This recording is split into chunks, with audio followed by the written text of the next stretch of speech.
3 mountains, 60 kilometers, 1 impossible attack. Welcome to stage 18 of the 2011 Tour de France. Yes, this is that stage, the one you've been waiting for. Today's menu: the highest point of the entire tour, then the brutal Izoard, and finally, a summit finish on the legendary Galibier, celebrating its 100th anniversary in the tour. Andy Schleck sits 2 minutes and 36 seconds down overall. He's promised an attack. Everyone expects fireworks on the Galibier, but Andy Schleck isn't like everyone else.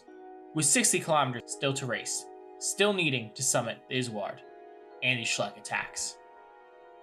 The favorites don't respond immediately. Either they're in shock or they're underestimating the threat. Fatal mistake. See, this wasn't an improv move, this was a chess move. The 2 Leopard Trek riders had gone in the early breakaway, Yus Postuma and Maxime Montfort, not by accident, but by design. Postuma, admittedly not a climber, would use whatever he had left to pace Andy when he caught him. Then Montfort would guide him down the treacherous descent. Postuma gives what he can, but at 56k to go, Andy is solo again. Legs burning, lungs screaming. Behind him, tenants of the leaders do the work. Not the leaders themselves. Not yet. Schleck crosses the summit, and Montfort eases up, waiting. Hopefully, the dry road and teammate will give Andy confidence. He's already taking risks. Do or die. 0.2k to go. The gap is 3 minutes and 44 seconds. If the race were to stop right now, Andy Schleck would have a 2-minute overall lead and be in yellow. Now the race is truly here. What does Andy have left? 8k to go. The gap is 3 minutes 50 seconds. And now the Galibier starts. Cadel Evans takes a bit between his teeth and begins the chase. Yes, there are other riders here, but the tour has suddenly, finally, become a duel, the old veteran Evans trying to achieve something he spent a career chasing, and the promised hero trying to finally take the crown. 5k to go.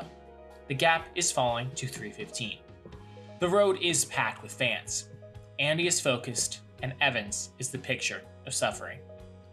Contador is hanging at the back of the group. Is he waiting to move, or is he suffering?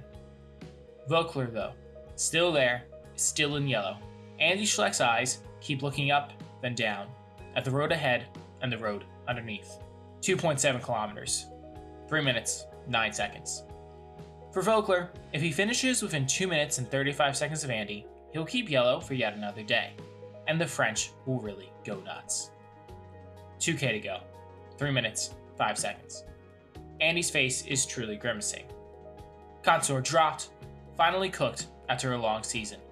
He pulls himself back and is gone again. Evans continues the pace. The gap is still 3 minutes. The only other riders here are Basso, Frank Schleck, Vogler, his Lieutenant Roland, and somehow Damiano Cunego. That's the Tour de France right there. There's 1 kilometer to go, and the crowd is absolutely huge, all witnessing one of the great moves in cycling history. But he still has to get to the end, and every second counts. Can Vogler hold on here? Can Evans limit the gap and stay in contention to take the overall win in the time trial? The duel continues, and the gap starts dropping. 2 minutes, 44 seconds. Andy is out of the saddle in the final few corners. 2 minutes, 40 seconds. Evans is closing, and Vogler is close to keeping yellow. Every meter is brutal now. Still 200 meters to go, and Andy is slowing, legs streaming. The most incredible attack in modern times. With a grimace smile, Andy Schleck wins the stage and yells. And now, the clock starts ticking. Evans leads the chase. Frank Schleck is on the wheel, matching the move.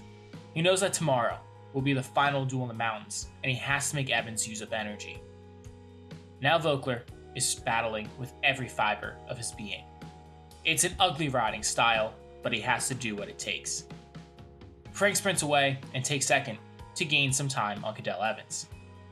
2 minutes have elapsed. Voeckler has to move. The yellow jersey is giving him energy, and as he crosses the line, he will keep yellow for one more day. 3 incredible rides today. Andy with the attack, Evans with the chase, and Voeckler survival. This is the new overall standings. Quote, "This is a dream come true.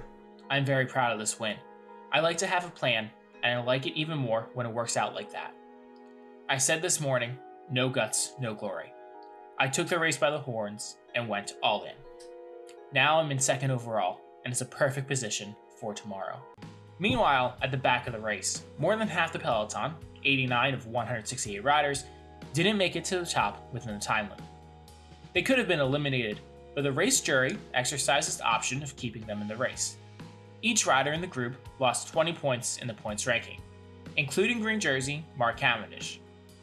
He now has only 300 points, with Rojas, who finished within the time limit and thus lost no points, in second place in the ranking with 285 points. Now, the battle for yellow has one last dance in the mountains. On stage 19, on the most famous of all, this is it, the final mountain showdown, the last chance for Andy to gain time before the time trial. Today is only 109 kilometers, but takes in the Telegraph, the Galibier again, and the world-famous Alpe d'Huez. There's hardly been a day when something of significance hasn't happened on this year's tour. This stage would undoubtedly follow that pattern. The action began right from the moment the road first dropped away from the start line. A big group of 14 riders came together with 10K covered, with BMC and Saxo Bank both represented. But as this group started to cooperate, the first move came from the pack behind them. And Alberto Contador, yesterday's biggest loser, was the man to make it. The Spaniards' offensive, with just 15 kilometers covered, provoked a flurry of counters. Quote, "I had decided to do that attack 2 minutes after I got on the team bus after the Galibier stage." Andy Schleck was quickly on his wheel. Evans had more of a struggle to jump across. Race leader Voeckler appeared initially to have missed the move. However, he's got incredible tenacity and drove himself across to the Contador group. Behind, Ivan Basso's Liquigas teams at the pace, with Frank Schleck protected by some of his teammates. With 5K to the top of the Telegraph, Contador attacked again. And this time, neither Evans nor Voeckler could respond. Evans almost came to a halt as Contador and Andy Schleck sped clear. After stopping to check his bike, remounting, and then stopping again to get a new machine, the Australian had lost so much ground that he opted to drop back to the Liquigas-led bunch behind. 24 hours after his brilliant chase, Cadel Evans' Tour de France might now be over. Behind the leading group, Voeckler had stubbornly persisted with his pursuit, yo-yoing between 20 and 30 seconds behind. The yellow jersey could often see his rivals ahead as the road switched back and forth. As the 4 leaders approached the summit, Andy Schleck offered occasional support to Contador's pacemaking. The bunch behind started to break up. For a time, BMC had taken over the pacemaking. But just before the road kicks up, Evans decided to take over on the front. Just as has been the case on stage 18, few could follow the Australian's relentless pace. He quickly closed in on Voeckler, who slowed to wait for the Australians' rapidly dwindling group, which included Frank Schleck, Basso, Sanchez, and 3 of Voeckler's Europcar teammates. Soon after Voeckler had settled into that group and begun to gather himself, Sammy Sanchez sprinted clear of it. Eventually, Evans did respond, with Europcar duo Anthony Charteau and Pierre Rolland put to track him. Unfortunately, though, their team leader Voeckler had almost run out of juice, and Charteau dropped back to pace him as Rolland pushed on, apparently with the white jersey in his sights. Andy Schleck led over the Galibier. Sanchez was 20 seconds down behind the leading group of 4. Evans, at 34 seconds, was just ahead of the gaggle of riders, including Garmin's Tom Danielson and Ryder Hagedal, Frank Schleck, Cunego, and Rolland. A minute further back, Voeckler once again had 2 teammates with him, as the 40-kilometer ascent began. Sanchez lived up to his reputation as a great descender by making it across to the 5-strong front group. A second group formed around Evans. As numbers joined it and several riders committed to share the pacemaking, they closed in on the 5 men ahead. catching them soon after crossing the dam at the bottom of the reservoir with 25k remaining. For a while, there was no organization at all in this group, allowing Voeckler's Europcar teammates to cut the gap between them substantially. The first attack from this front group came from Roland, who was joined by Heyjadal. While these two pushed clear, the main contenders toyed with each other, allowing Europcar to bring Voeckler back up to his key rivals, just before Alpe d'Huez. Roland and Heyjadal had a lead of 47 seconds going onto the Alpe, where a huge throng had gathered. Behind them, after an overly fast lead-out on the opening ramps of the Alpe by Leopard Trek's Jakob Fuglsang, the first key name to drop back was white jersey leader Tara May. Crucially, Voeckler soon fell back too, after his heroic defense of yellow. After days and days to defying the odds, Thomas Voeckler's tour fairy tale was finally ending. Contador attacked with 12.5k to go. Andy Schleck led a vain pursuit with Evans on his wheel, but the Spaniard was soon across to the leading two. After a brief pause, he went again with Roland chasing. Determined to get clear, Contador attacked again with 11.5k remaining, and this time it seemed like he was free. With 10.5 kilometers remaining, Sanchez brought a group containing Frank Schleck up to his brother and Evans.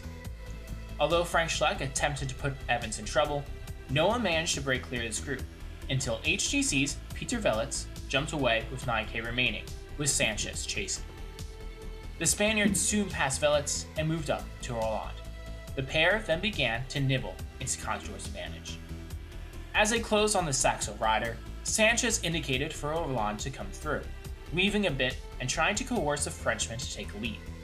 Roland declined, knowing they would soon be up to the stage leader and that he would then need everything that he had to give. With 2.5 kilometers left, they got up to the 3-time Tour champion. It looked like the two Spanish friends would then work over the Frenchman. But Roland didn't allow them the opportunity to do so. He wasted no time making an attack, having cannily sat in behind Sanchez to save his resources. Contador initially responded, but after some weaving back and forth, Roland went again, and this time, Contador failed to stay with the Europcar rider. Roland surged on, crossing the line 11 seconds ahead of Sanchez to massive acclaim. Quote, "It was double or nothing, but I didn't want to be second." Second place on the day for Sanchez made him the first rider to confirm victory in one of the race's jersey competitions. With double points on offer for the Mountains jersey, the Olympic champion became a worthy winner of the polka dot jersey. Quote, "It is always a matter of pride to be on the podium in Paris, and I now will be wearing a jersey of some prestige. I take it as a reward for all the work that has been done on this tour." For Contador, there was a degree of disappointment, but also some satisfaction having finally left his mark on a race that has not gone his way.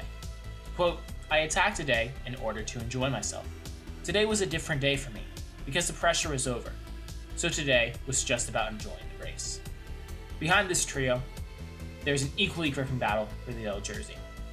After Voeckler had been dropped near the bottom of the climb following another hugely courageous effort, the Schleck brothers did all they could to drop Cadel Evans, but at no point were the duo able to distance the BMC leader.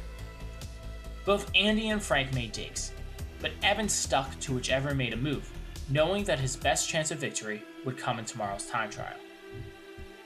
The trio were part of a group that came in 57 seconds down on Roland, with Andy Schleck clearly exhausted, but having done enough to take the yellow jersey into tomorrow's crucial time trial. 24 hours after his stage win, Andy was in yellow. Quote, "Many riders say that the yellow jersey gives you wings, and I hope that will be the case tomorrow. I couldn't have asked a rider to create a better Tour de France. It's all there. The suspense is perfect. I believe in myself at the time trial. I'll do a good ride. I think I can hold on to the yellow jersey. I've been chasing it for a while." However, Evans appeared to be the big winner on GC, having kept his deficit on Andy Schleck to just 57 seconds. Rather than providing a resolution, the results of Stage 19 created a crop of GC outcomes, crowned by the most important of all. With 48 hours left before Paris' final finish line, there was still no absolute certainty about who would win the 2011 Tour de France. 42 kilometers tomorrow. Grenoble. A race against the clock. 57 seconds separate Andy Schleck from losing everything. 57 seconds separate Cadel Evans from his first Tour de France victory.